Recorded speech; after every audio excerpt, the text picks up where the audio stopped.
Pleasant good day, everyone. My name is Journey Glaben. I am a student of the University of the West Indies Global Campus.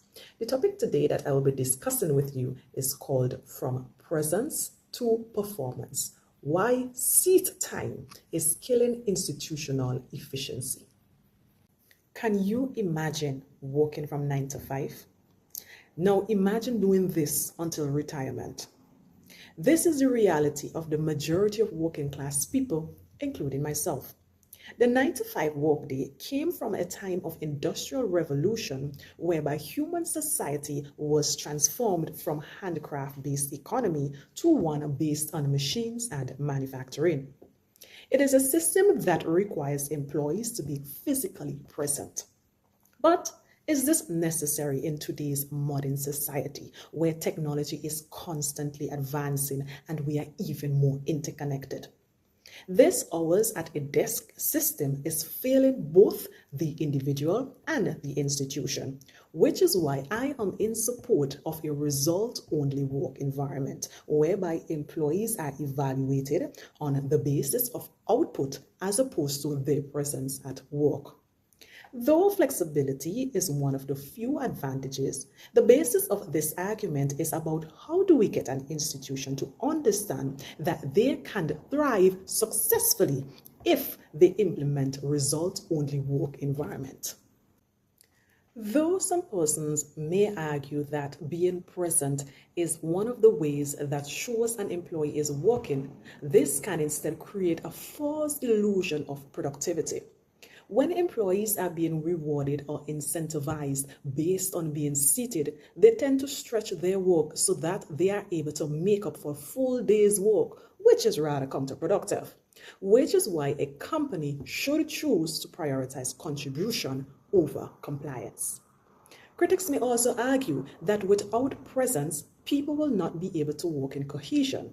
However, in today's world, collaboration through physical proximity does not necessarily mean productivity, but rather whether or not there is intentionality using the tools or platforms available. For instance, Zoom. We must also consider cognitive optimization. Not everyone is able to operate in a productive manner during the 9 to 5 time frame. There are people who are more efficient and effective during late nights and others before sunrise.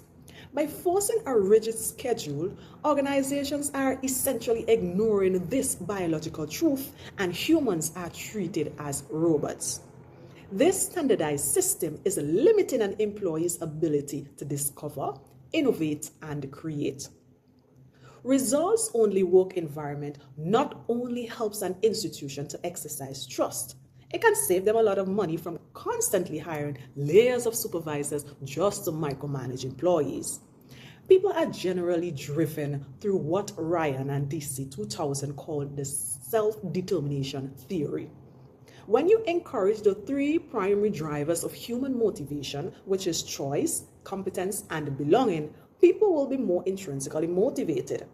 The result is that people will be more efficient and effective at what they do. Organization that imposes a strict 40-hour week will inevitably lose their top performers to competitors who prioritize performance over presence. Think about it. Imagine completing all of your tasks 2 hours before home time, and you are expected to sit there until you have completed your full 8-hour shift, only to be given more work. When a high performance realize that their efficiency is being taxed, these employees will choose to work for another organization that provides result-only work environment. For an organization to transition to a result-only work environment, they must stop managing activity and start managing the impact of that activity. Measuring presence is management's shortcut to determining an employee's value. An organization that is set on constantly monitoring the clock will be stuck in the past while the world moves ahead. By shifting this dynamic to fostering an environment that adapts results-only work environment, it will create a more standardized organization that will retain top talent, thus achieving their ultimate goal. Management mindset has to be shifted for the implementation of result-only work environment to be successful, whereby a manager's role should be a goal setter rather than a timekeeper. Less focus should be on how the work is done and more on why it matters.